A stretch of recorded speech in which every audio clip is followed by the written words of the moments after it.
Welcome to Season 4 of the Get Out of Teaching podcast presented by Larksong Enterprises. This podcast is for teachers who are considering leaving education but feel like they have no options. I'm your host, Elizabeth Diakos. I'm a career transition coach who guides overwhelmed teachers through a 5-step process out of education and into a life they love. I'd like to see a world where the work of teachers is valued and respected, and that teachers have a career pathway that enables them to continue to offer value to society beyond their work in the classroom. So in this season, we'll be speaking to other experts who help people to change careers, as well as a few ex-teachers who've forged a pathway into something new. So come along for the ride as we get out of teaching. Episode 7. Hi everyone and welcome to the show. On today's show, I'm very pleased to be interviewing Jonathan Laloz from CEO Self++. And Jonathan is a disability coach and he helps people build their capacity, their life skills and their career skills so that they're able to live independently. Welcome to the show, Jonathan. Thanks for coming on the Get Out of Teaching podcast. Hi, and thanks for having me. So, Jonathan, I feel like I've told everyone what you do. What does a day in the life of Jonathan look like? Well, no 2 days are the same, really. So as a small business owner, I do quite a lot of different things. I wear so many different hats. So one day I could be doing some marketing. I do a lot of networking on LinkedIn. Another day I could have a session with a client, helping them prepare for a job interview. At the moment, I'm also helping another client set up a small business. So working with them with some local business advisors to get the foundations in place for that, all the way through to handling crises. So if a client is having a bit of a crisis, then I'll work with my team and external teams, external agencies, psychologists, mental health professionals to help resolve those issues, to make sure that we have a positive outcome. There's no real typical day in the life. It's basically I get thrown in the deep end each morning, but I love what I do and I wouldn't have it any other way. It sounds like you're very fulfilled in your work. Actually, as you were talking, I'm like, I work with people to help them find new jobs and also set up small business if that's what they decide to do. So when the client comes to me, they say, I want to get out of teaching, but they don't always know what's going to be next. And so, yeah, it sounds like we have actually quite similar days. So we were talking just before we started the recording about the kinds of clientele that you're working with. Can you tell us a little bit more about that? Yeah, so our target demographic is people with autism and other mild to moderate intellectual disabilities. But so we started around the age of 15 as they're leaving school. Anywhere up to 22 is our main target. But we do have a few clients that are above that age, so in their 30s and 40s. So whoever needs help, we're willing to provide assistance as long as we're able to actually provide a benefit to them.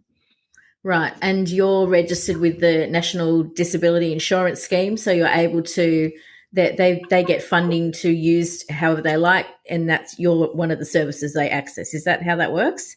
So we're not actually registered with the NDIA, but we can take on self and plan managed participants. Right. So I've been working with an NDIA small business consultant over the past 2 years or so, and we came to the conclusion that it's not really viable for us to invest the money to become certified, given the target demographic and moving away from agency managed participants to more the self and plan managed. But we still do have a lot of the quality controls in place, and there is still the NDIA code of conduct that we abide by. Right, I see. So it sounds like you're servicing a similar community, but maybe the ones who are making that decision for themselves that they want to develop their capacity using help like yours. Is that right? Yeah. So people that want more flexibility. So there's a lot less flexibility when it comes to working with NDIA registered providers. So because there's that limited subset, but there is a lot more flexibility outside of that. Right. Okay. Interesting. So one of the things that when I saw when you sent me your bio, when I put the call out for people to come on the podcast for this season, was that you're working in this disability sector. And I felt that often I come across teachers who've been maybe in the career for quite a long time, and they've got some significant mental health issues as a result of either bullying or just being burnt out and overwhelmed. And they feel like they have limited capacity to move into a new career. And I just thought I could just see a resonance there with the work you're doing.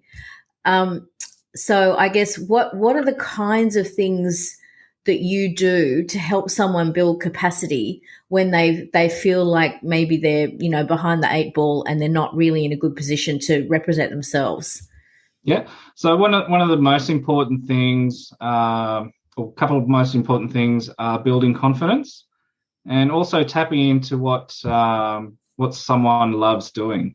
So one of the core principles I work on is a Japanese concept called Ikigai. I don't know if you've heard of that. I have heard of that. Actually, one of my very first career transition clients pointed me to the book about that. Okay. Did you want me to give you a quick overview? Please do. Yeah, I think that'll be really great for our listeners. Thanks.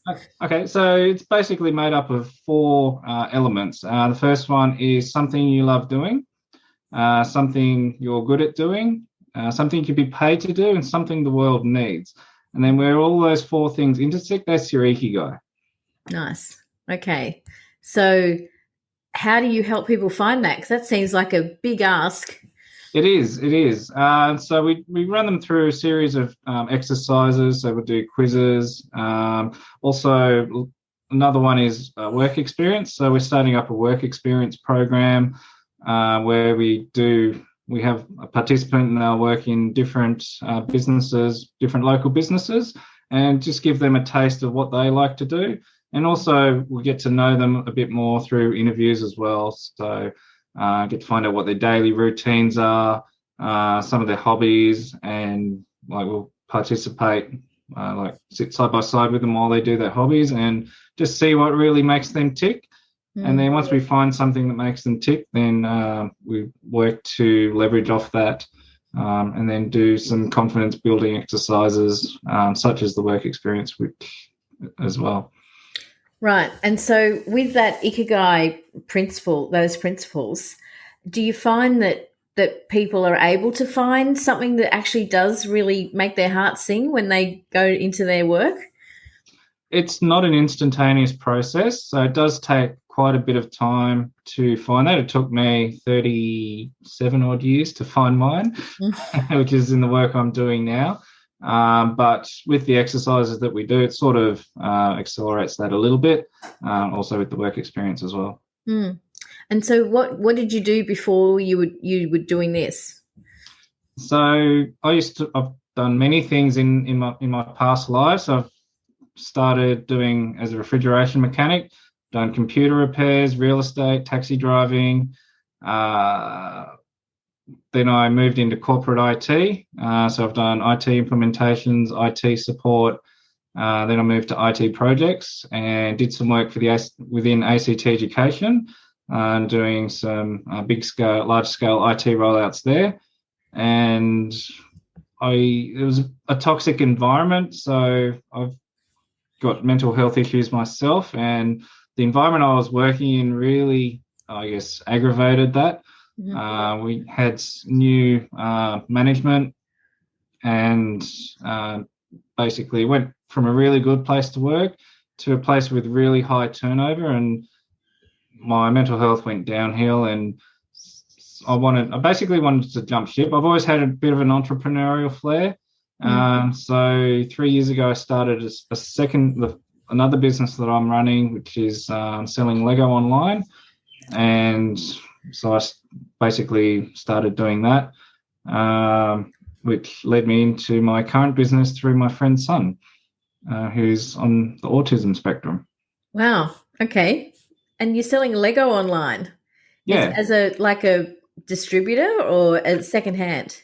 No, so it's new. So what we do is we buy the sets, then we separate the parts and we sell the parts to people who want to build stuff like what they see on TV, like on Lego Masters. Oh, okay. So you're creating like new sets. Yeah. Nice. That's Yes. really clever. And I imagine that there's a market for the weird pieces.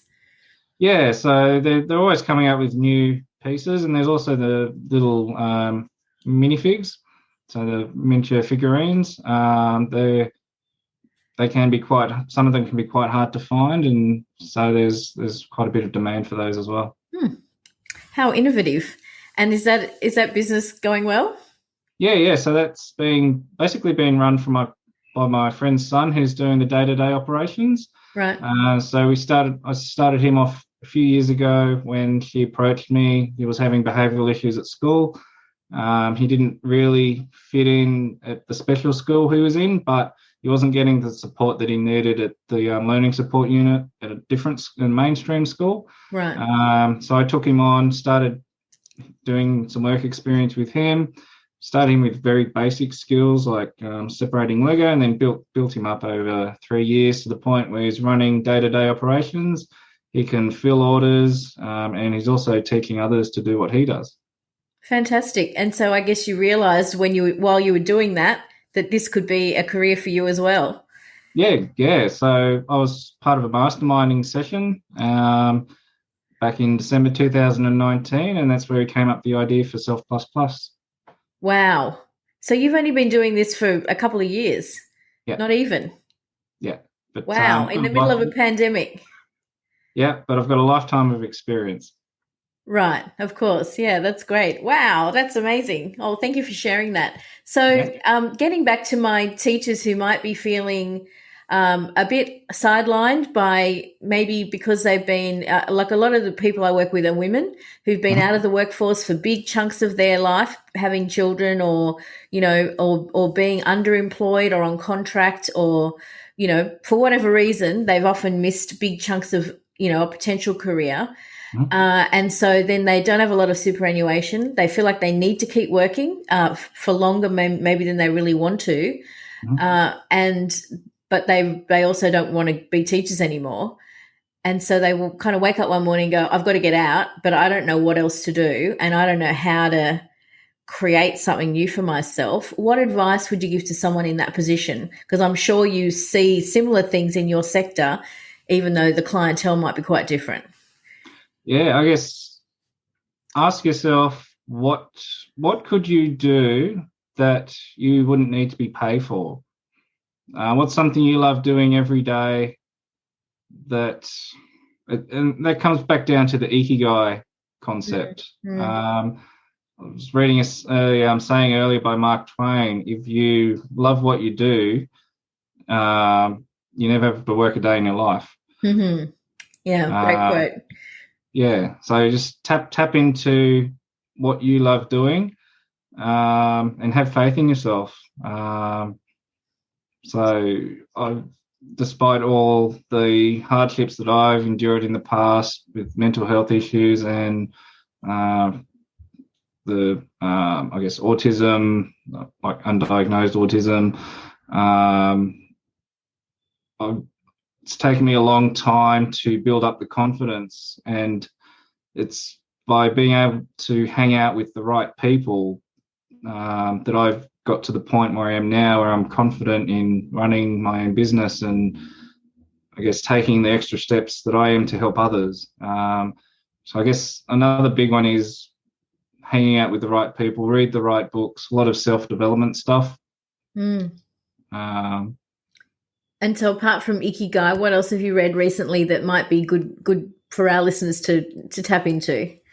I think the book that started it all for me down the self-development path was Think and Grow Rich by Napoleon Hill. Oh, yes. Yep. That's an oldie but a goodie. And also another one that's had a real big impact on my life is The Slight Edge. The Slight Edge. I haven't heard of that one. Who's the author? Oh, hang on. I'll look that up. It's been a while since I've read it. Jeff Olson. Jeff Olson. Jeff with a J? Yeah, Jeff with a J. Yeah. Okay. And what was it about the slight edge that sort of resonated with you or had an impact?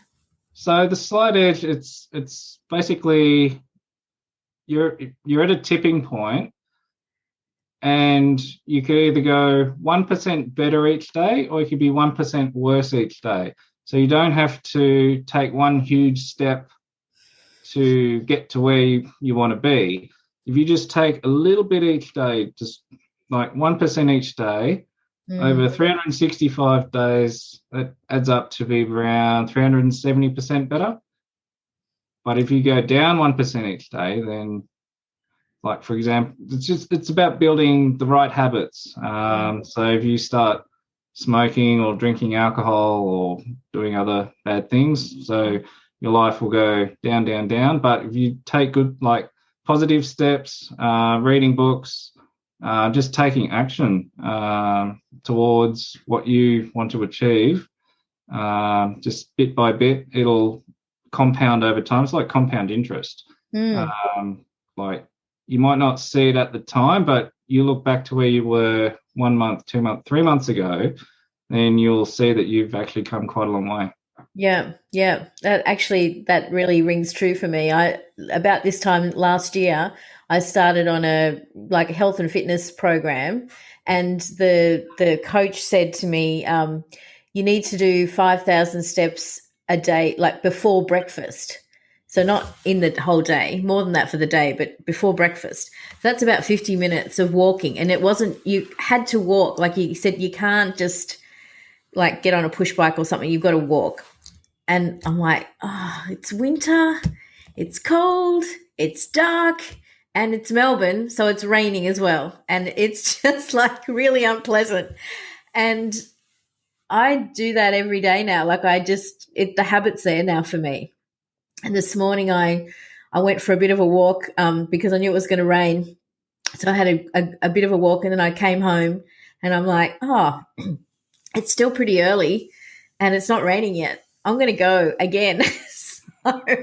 so it's like by lunchtime I'd done 16,000 steps because It was just like, it was such, I can do it. I've got time and it's not raining. And so it was just such a nice start to the day. I feel really like, look at me go. And so even though, the weight loss aspect hasn't been quite as successful as I'd hoped, the fitness aspect has really picked up. And I was sick earlier this year for many weeks, just with a cold, and my heart rate started to creep back up, and it's just creeping back down again now. So I'm really pleased about that too. So there's other ways to measure success than just weight loss. In my case, there's the heart rate and the fitness and, the other things. So, yeah, great point.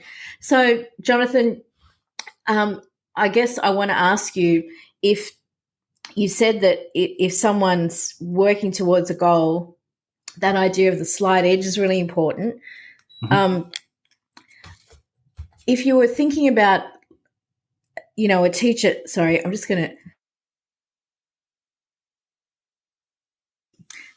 just my voice just decided to go.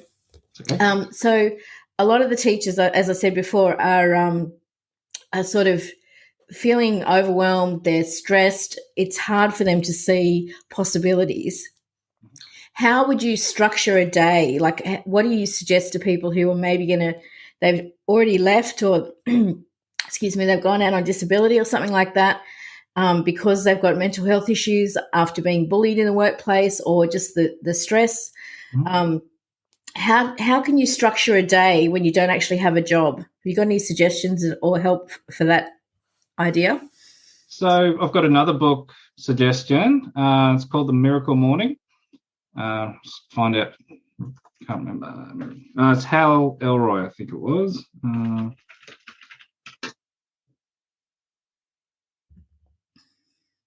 Hal Elrod. So The Miracle Morning by Hal Elrod.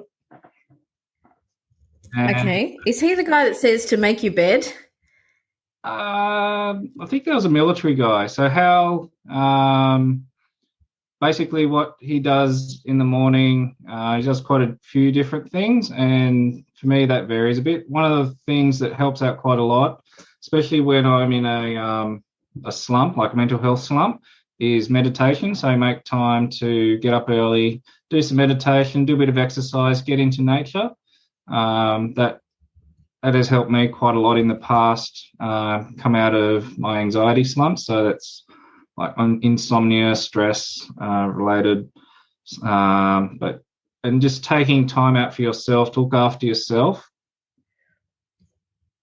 Okay. And so if you had a day like stretching out ahead of you where there was nothing, like because you're not employed, and I talk to lots of people in this situation. How do you like, so in the morning you might, go for a walk, as you say, get into nature. That's the morning covered. Then what? How do you structure your whole day? Like, it's hard if you don't know where to begin. So I like to begin with the end in mind. So in my business, I use a planning process which starts off with the purpose of my business. And so the purpose of my business is to help neurodiverse people succeed. And then that works down to our 10-year mission, which is what's called a big, hairy, audacious goal. And so that's to have a certain amount of revenue to help a certain number of people in 10 years. And that's something that scares the pants off me, and that should scare the pants off me. Right. And then I break that down. I do an annual planning for my business once a year.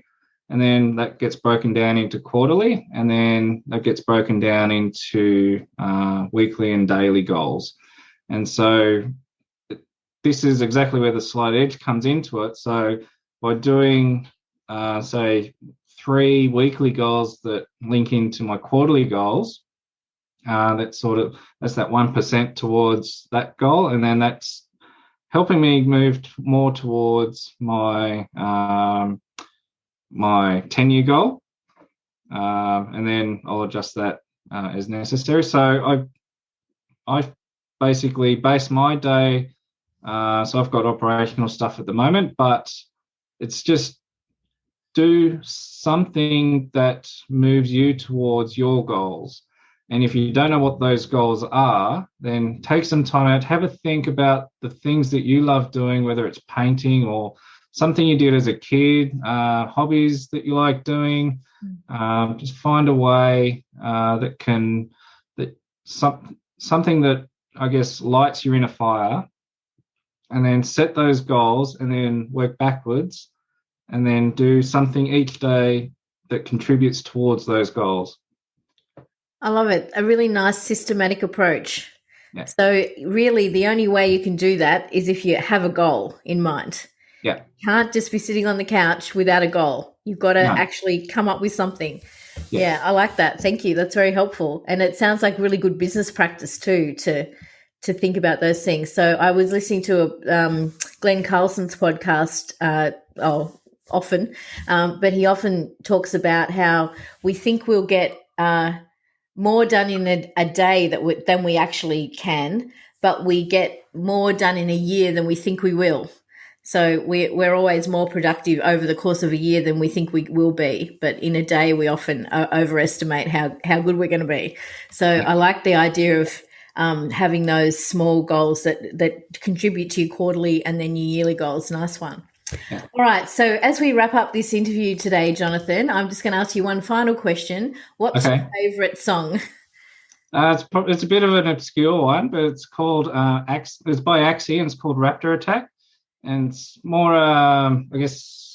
dubstep dance music sort of thing. So I like a lot of very fast music without words in it. There's probably some ADHD in there, again, undiagnosed, but right. My brain's always going. And I just love listening to really fast-paced music that has really good beat, and I can just dance along to. So it's energizing for you. Is that what I'm hearing? Yeah. Nice. All right. Well, thank you so much for coming on the show, and thank you for all the work you do. It's really interesting, and I guess I feel really privileged to talk to someone who's working in this space, because I think there's a young man at the church that I go to who's trained to be an audio technician. COVID happened. He lost the job that he'd lined up and he just can't find more work. And it's so frustrating. And yet, to talk to him, he's bright as a button. He's got a physical disability. You wouldn't even know. And it's so frustrating for him. And I just think, wow, look at you doing this work and helping people actually find that Ikigai that you spoke about, and being able to have a fulfilling and productive life where you're really increasing their capacity and helping them to become independent. That's awesome. Thank you so much for coming on the show, Jonathan. No worries. Thank you. You've been listening to the Get Out of Teaching podcast, presented by Larksong Enterprises, with your host, Elizabeth Diakos. Do you know someone else who could benefit from hearing more stories of hope and transition from teachers all around the world? Please take a moment to share this and other episodes via your podcast app. Each share helps me reach listeners just like you who can benefit from this content. The Get Out of Teaching podcast is proud to be part of the Experts on Air podcast network. For show notes and other resources, please visit larksong.com.au/podcast.